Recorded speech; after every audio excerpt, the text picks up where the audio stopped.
Estou aqui para explicar minha parte no trabalho. Primeiro, vamos começar pela entidade cliente.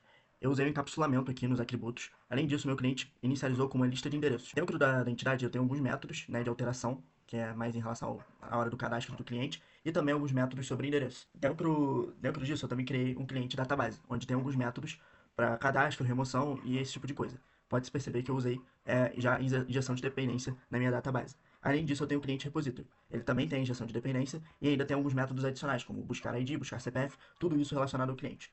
Vamos então à camada de serviço. Primeiro, validações cliente-service. Ele também usa injeção de dependência. E aqui eu tenho as validações em relação ao cadastro. Então, valido o nome, o e-mail, essas coisas, todos os campos que o usuário digitar. Além disso, eu tenho o cliente service, onde ele vai chamar essas validações, vai chamar os métodos de busca e ainda vai usar o map aqui para DTO. É importante dizer que eu usei o Automapper aqui, que eu vou mostrar, esse cliente profile. Eu usei o Automapper tanto para cliente quanto para o endereço. E essa foi minha parte sobre o cliente.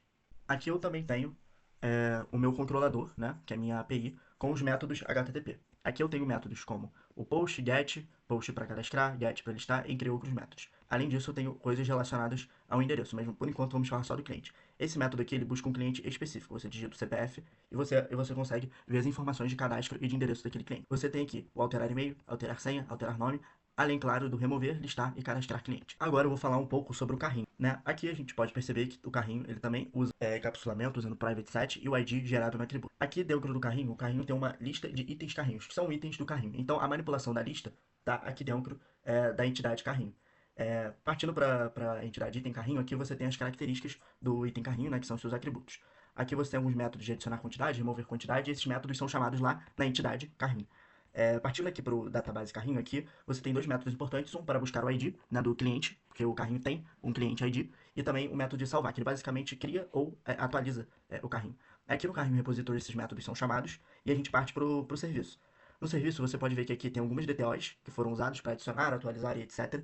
Aqui também tem um carrinho exceptions, que são algumas exceções que foram usadas. Aqui as interfaces para injeção de dependência, em todo o código foi usado injeção de dependência. Você também tem um mapping aqui para um carrinho profile, porque foi usado automapper. Aí aqui dentro do validar carrinho você tem alguns métodos, né, de busca. Para não ficar muito repetitivo, eu criei alguns métodos aqui. Esses métodos são apenas chamados no carrinho service. Então, por exemplo, adicionar produto aqui, ele valida os recursos, cria o carrinho, adiciona e depois salva. E aqui tem outros métodos, métodos para listar os itens, métodos para remover, atualizar a quantidade, esvaziar o carrinho, que é muito importante, já que o carrinho pode ser esvaziado a qualquer hora, ou pode ser esvaziado quando vir um pedido, e também para cálculo de subtotal. Uma boa tarde, André, tranquilo? Então, aqui dentro do carrinho controller, eu usei injeção de dependência, né? Tanto porque deixa o código de uma maneira mais flexível e também tanto pela facilidade que te dá pra realizar os testes, né? Também temos aqui, ó, o método HTTP e para cada método desse controller, você vai ter os métodos para cadastrar, para listar, para remover, para atualizar, calcular o subtotal e basicamente é isso aqui, André. Agora eu vou falar um pouco sobre o endereço. O endereço também usou encapsulamento e, além disso, o ID é gerado direto no atributo. E também tem um método aqui para atualização de endereço. A manipulação da lista de endereços fica dentro do carrinho, já que o cliente tem uma lista de endereço. Partindo para o endereço service, você pode ver que tem um endereço validações aqui, usando também injeção de dependência, recebendo DTO. Aqui você valida os campos, assim como no cadastro do cliente, você tem que cadastrar o endereço. Então aqui as entradas são validadas, como número, rua e etc. E aqui no endereço service você chama essas validações, mapeia, né, usando o mapper, e chama o método de cadastrar que está lá na entidade cliente. E indo para o controller, eu decidi colocar os métodos HTTP do endereço dentro do cliente controller, já que o cliente tem um endereço. Aí você tem aqui o adicionar endereço, remover endereço, alterar endereço. Sou Yuri, eu vou falar aqui um pouco do que eu fiz principalmente, né? Eu implementei a classe produto com encapsulamento total. Você pode reparar que todas as propriedades dela têm private set, que vai fazer que ela só pode ser alterada por métodos validados. E eu escolhi o ID aqui no ID para trazer uma segurança maior, né? Para prevenir aqueles ataques de numeração que dá para fazer com o ID número 1, número 2 e tal, e traz essa segurança maior. Eu centralizei também todas as validações em métodos privados, chamados no próprio construtor, e também em métodos públicos, né? Uma outra coisa que eu fiz foi implementar uma herança polimórfica aqui no pagamento, né, no sistema dele. Ao invés da gente fazer um if-else com Pix ou cartão e tudo mais, cada subclasse vai definir seu próprio comportamento. Né? Por exemplo, aqui no pagamento do Pix, ele vai herdar o pagamento, né? E vai retornar zero de taxa, 0% de taxa. Aqui no cartão, por exemplo, ele vai retornar 3% de taxa. Isso para eliminar as condicionais e facilitar adicionar novos métodos de pagamento. Mas também, uma das outras coisas que eu fiz principais foi esse JSON aqui para a gente colocar no Postman, para conseguir fazer os testes. Eu achei isso bom tanto para o professor quanto para a gente aqui testando, né? Eu também mexi no README para documentar tudo certinho em relação ao que foi pedido como critério avaliativo, além de algumas outras coisas que eu fiz, como... para aqui mesmo, né? Já deu muito tempo. Oi, professor, tudo bem? Eu vim aqui apresentar a parte de método de pagamento que a gente colocou no trabalho, né? Que a gente implementou no trabalho. Criamos a classe pagamento, que centraliza tudo e é comum entre diferentes tipos de pagamento, como o ID, o valor e a validação do valor maior que zero, e métodos para obrigar cada tipo de pagamento a implementar o seu próprio comportamento. E aqui mostramos responsabilidade única e encapsulamento, com a classe protegendo o valor com o private set e garantindo validade no construtor. Depois, a gente criou classes que herdam o pagamento, como o pagamento no cartão e o pagamento no Pix. Cada uma com o seu próprio cálculo de taxa e suas próprias inscrições, com algumas validações específicas também, como o número do cartão, que não pode ficar vazio, né? E parcelas entre 1 a 12 vezes, etc. Cada tipo de pagamento muda o comportamento herdado da classe base. A gente também separou cada regra de negócio em classes de serviços individuais. O cálculo do frete, os descontos, o carrinho e os pedidos ficaram separados para manter o projeto limpo e com baixa dependência. Com isso, nosso sistema ficou mais seguro e alinhado aos princípios de orientações a objetos. Bom dia, boa tarde ou boa noite. Eu sou o Eduardo e eu vim aqui para explicar a minha parte do trabalho, que foi a parte do pedido, beleza? Bom, a gente pode ver aqui que ela tem alguns atributos, todos com o encapsulamento, beleza? Ela tem aqui 2 construtores e alguns métodos para definir alguns atributos, beleza? Tem aqui o método definir ID, finalizar pedido, alterar o endereço, definir o pagamento, e definir o valor frete e também definir o seu subtotal, ok?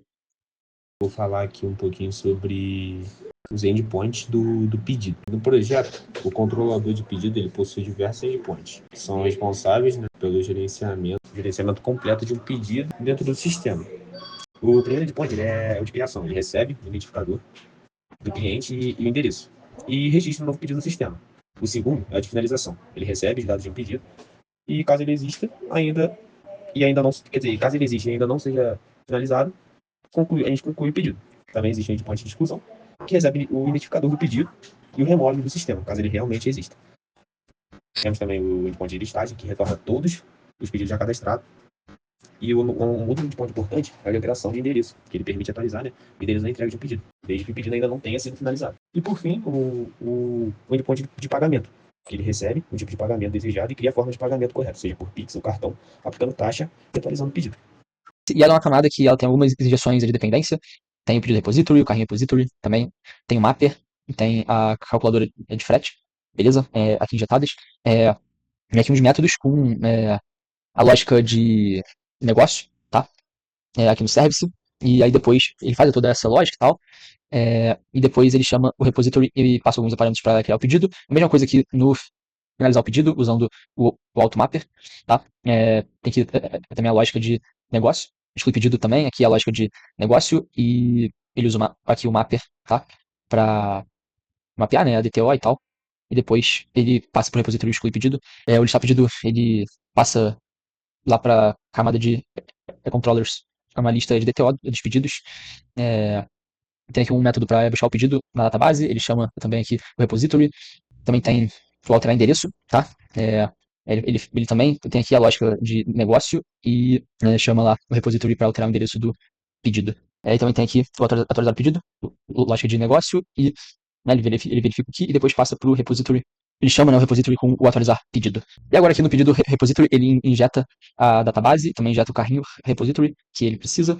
E aqui ele faz toda a mágica, né? Ele altera as coisas, ele cria o pedido, né? Ele define aqui o ID chamando a própria classe, ele define o subtotal, ele converte os itens do carrinho em item pedido aqui, ele cadastra na database o pedido e depois ele esvazia o carrinho para compra estruturas. E aqui também tem a parte de finalizar o pedido, e aí ele pega aqui o pedido que ele acha na database e finaliza ele. O exclui pedido, que ele simplesmente tira o pedido da database.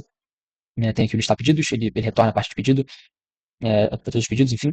O buscar pedido, que ele busca o pedido pelo ID na database, alterar o seu endereço e atualizar o pedido também, ele faz isso tudo. Aqui ele vem lá do service, ele altera o endereço, passando o endereço aqui como parâmetro no pedido, tá? Opa, abri um negócio sem querer. Além disso, eu queria mostrar para vocês a interface também do pedido repository, tá? Ele tem interface, tudo certinho. E enfim, Mas acho que é isso. Ele tem aqui a database também, é do pedido, que também tem uma interface, por sua vez, que tá bem aqui, beleza? E é isso, essa foi a minha parte aqui no trabalho. Espero que eu não tenha esquecido nada. E, enfim, também tem alguns mappers aqui, tá? Pedido. Enfim, espero que no mais eu não tenha esquecido nada. E é isso.